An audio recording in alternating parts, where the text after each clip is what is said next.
Hello friends, இன்னைக்கு நம்ம ரொம்ப சூப்பரான ரொம்ப அட்டகாசமான ஒரு செம்மையான காரசாரமான ரெசிபி தான் பார்க்க போறோம். எல்லாருக்குமே ரொம்ப பிடிச்ச, எல்லாருமே ரொம்ப விரும்பி சாப்பிடக்கூடிய சேனை கிழங்கு சாப்ஸ். உங்களுக்கு இந்த வீடியோ பிடிச்சிருந்துச்சுன்னா மறக்காம லைக் பண்ணுங்க, சப்ஸ்கிரைப் பண்ணுங்க அண்ட் லேட்டஸ்ட் அப்டேட்ஸ்க்கு பெல் பட்டனை பிரஸ் பண்ணுங்க. சேனை கிழங்கு சாப்ஸ் வந்து நம்ம நிறைய ஃபங்க்ஷன்ஸ்ல எல்லாம் சாப்பிட்டுருப்போங்க. ஒவ்வொருத்தரும் ஒவ்வொரு மாதிரி செய்வாங்க. பட் நம்ம இன்னைக்கு ரொம்ப சூப்பரா ஒரு டிஃப்ரெண்டான மெத்தட்ல ரொம்ப கிறிஸ்பியா செய்ய போறோம். வாங்க நீங்க எப்படி செய்யறதுன்னு பார்க்கலாம். அதுக்கு இன்னைக்கு நான் 1/2 kg சேனைக்கிழங்கு தோல்லாம் பீல் பண்ணிட்டு சின்ன பீஸஸா கட் பண்ணி எடுத்திருக்கேன். 4 பெரிய வெங்காயம் சின்ன கட் பண்ணி எடுத்திருக்கேன். 2 தக்காளி சாப் பண்ணி எடுத்திருக்கேன். 1 டேபிள் ஸ்பூன் தனி மிளகாய் தூள், 1 teaspoon சீரகப்பொடி, 1 table spoon garam masala, 1 teaspoon தனியா தூள், 1 டீஸ்பூன் கறி மசாலா, 2 டேபிள் ஸ்பூன் இஞ்சி பூண்டு விழுது, 1.5 டேபிள் ஸ்பூன் கார்ன்ஃப்ளவர் மாவு, 1 டேபிள் ஸ்பூன் மஞ்சள் தூள், தேவையான அளவு உப்பு. ஃபர்ஸ்ட் நம்ம குக்கர்ல கொஞ்சமா தண்ணி ஊத்தி நம்ம கிழங்கெல்லாம் வேக வச்சிடலாம். நம்ம இப்போ ஹாஃப் குக் தாங்க பண்ண போறோம். பிகாஸ் நம்ம கம்ப்ளீட்டா குக் பண்ணா நம்ம வதக்கும் போது அது மசியல் மாதிரி ஆயிடும். ஸோ நம்ம ஹாஃப் குக் தான் பண்ண போறோம். ஸோ கொஞ்சமா தண்ணி ஊத்தி அதுல கொஞ்சமா கல்லுப்பு, அப்புறமா நம்ம எடுத்துருக்கிற மஞ்சள் தூள் இதை போட்டு நம்ம வேக வைக்க போறோம். நான் இன்னைக்கு 2 விசில் விட போறேங்க. பிகாஸ் அப்பதான் செமி குக் ஆகும். நம்ம எல்லாம் போட்டு நல்லா ஒரு மிக்ஸ் பண்ணிட்டு குக்கர் க்ளோஸ் பண்ணிடலாம். 2 விசில் வந்துடுச்சு. பாருங்க, கம்ப்ளீட்டா குக் ஆயிருக்காது, அதே சமயம் ஹாஃப் குக் ஆயிருக்கும். இப்போ தனியா நம்ம ஒரு பவுல் எடுத்து டிரான்ஸ்ஃபர் பண்ணிடலாம். இப்போ இதுல நம்ம எடுத்துக்கிற 1.5 டேபிள் ஸ்பூன் கார்ன்ஃப்ளவர் மாவு நல்லா மிக்ஸ் பண்ண போறோம். பிகாஸ் அப்பதான் நம்ம ஃப்ரை பண்ணும்போது நம்மளுக்கு அந்த கிறிஸ்பினஸ் கிடைக்கும். நமக்கு சாப்பிடும் போது ரொம்ப சூப்பரா இருக்கும். நம்ம கார்ன்ஃப்ளவர் மாவு போட்டு செய்யறதுனால நல்லா மிக்ஸ் பண்ணி வச்சாச்சு. இது இருக்கட்டும். இப்போ நம்ம ஒரு கடாயில நம்ம எடுத்துக்கிற ஆயில் ஊத்திடலாம்.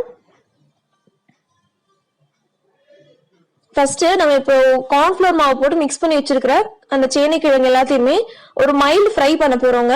டீப் ஃப்ரை இல்ல, சும்மா லைட்டா ஷாலோ ஃப்ரை தான் பண்ண போறோம். லைட்டா ஃப்ரை பண்ணிக்கோங்க. இதை நம்ம ஃப்ரை பண்ணிட்டு அதுக்கப்புறமா வெங்காயம் தக்காளி எல்லாம் போட்டு சாட்டே பண்ணிட்டு நம்ம இதை மிக்ஸ் பண்ணும்போது அதோட டேஸ்ட் ரொம்ப அட்டகாசமா ஒரு யூனிக் டேஸ்ட் கொடுக்கும். ஸோ இந்த மாதிரி நம்ம ஃப்ரை பண்ணி செஞ்சா அதோட டேஸ்ட் ரொம்ப சூப்பரா இருக்கும். அதனாலதான் ஃப்ரை பண்றோம். இப்போ ஃப்ரை பண்ணிட்டு நம்ம தனியாக எடுத்து வச்சிடலாம். அதை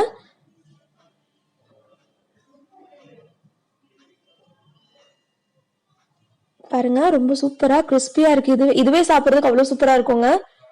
இப்போ இது தனியாக டிரான்ஸ்ஃபர் பண்ணிட்டு இதே மாதிரி நம்ம எல்லா சேனைக்கிழங்கும் லைட்டா ஃப்ரை பண்ணி எடுத்து வச்சிடலாம். பாருங்க எவ்வளவு சூப்பரா இருக்குது இதுவே. இப்போ இது இருக்கட்டும்.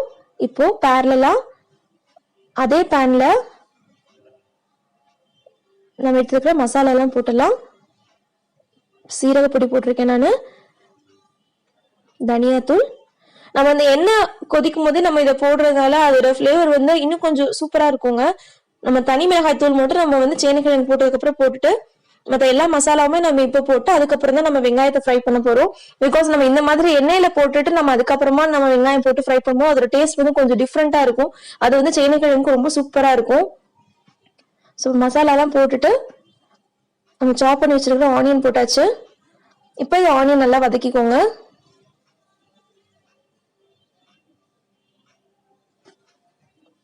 பாருங்க ஓரளவுக்கு வதங்கிருக்கு. இப்போ நம்ம எடுத்துருக்கிற இஞ்சி பூண்டு விழுது போட்டுடலாம். தக்காளி சேர்க்கறதுக்கு முன்னாடி போடணுங்க. அப்பதான் அந்த இஞ்சி பூண்டு விழுதுல இருக்க பச்சை வாசனை போகும். இப்போ இதோட நல்லா வதக்கிக்கோங்க.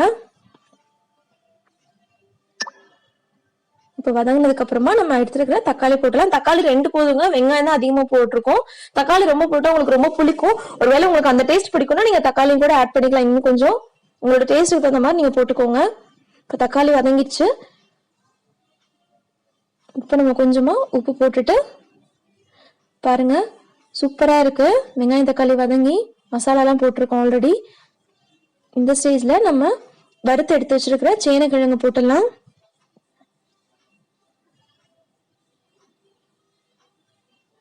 அவ்வளவுதாங்க. எல்லாம் போட்டுட்டு நல்லா ஒரு மிக்ஸ் பண்ணிக்கோங்க. இந்த வெங்காயம் தக்காளி கூட இந்த சேனைக்கிழங்கு நல்லா மிக்ஸ் ஆகுற மாதிரி. நல்லா மிக்ஸ் பண்ணிட்டு அதுக்கப்புறமா நம்ம எடுத்துருக்கிற சில்லி பவுடர் போட்டு நல்லா வதக்க போறோம் ஒரு தடவை. நம்ம இதுல பச்சை மிளகாய் எதுவும் போடலங்க, நம்ம மசாலா மட்டும் தான் ஆட் பண்ணிருக்கிறோம் ஃபுல் அண்ட் ஃபுல். அவ்வளவுதாங்க, சில்லி பவுடர் போட்டாச்சு. இப்போ இதோட நல்லா மிக்ஸ் பண்ணிக்கோங்க, எல்லா பக்கமும் ஈவனா ஸ்ப்ரெட் ஆகிற மாதிரி. வாவ், ஸ்மெல் சூப்பரா இருக்குங்க. இது வந்து சாம்பார் சாதம் தயிர் சாதத்துக்குலாம் அவ்வளோ சூப்பரா இருக்கும் சாப்பிட்றதுக்கு. செய்யும் போது அவ்வளோ சூப்பரா ஸ்மெல் வருது. அவ்வளவுதாங்க, நம்மளோட சுவையான சேனைக்கிழங்கு சாப்ஸ் ரொம்ப அட்டகாசமா ரெடி ஆயிடுச்சு. பாருங்க, சூப்பரா இருக்கு பார்க்கவே. இது வந்து ரொம்ப ரொம்ப ஒரு சூப்பரான யூனிக்கான ஒரு மெத்தடுங்க. கண்டிப்பா எல்லாருமே வீட்டில் ட்ரை பண்ணி பாருங்க, எல்லாருக்குமே ரொம்ப பிடிக்கும். கண்டிப்பா குழந்தைங்க பெரியவங்க எல்லாருமே ரொம்ப விரும்பி சாப்பிடுவாங்க. உங்களுக்கு இந்த வீடியோ பிடிச்சிருந்துச்சுன்னா மறக்காம லைக் பண்ணுங்க, ஷேர் பண்ணுங்க, சப்ஸ்கிரைப் பண்ணுங்க, அண்ட் லேட்டஸ்ட் அப்டேட்ஸ்க்கு பெல் பட்டனை பிரஸ் பண்ணுங்க. தேங்க்யூ. Hello friends.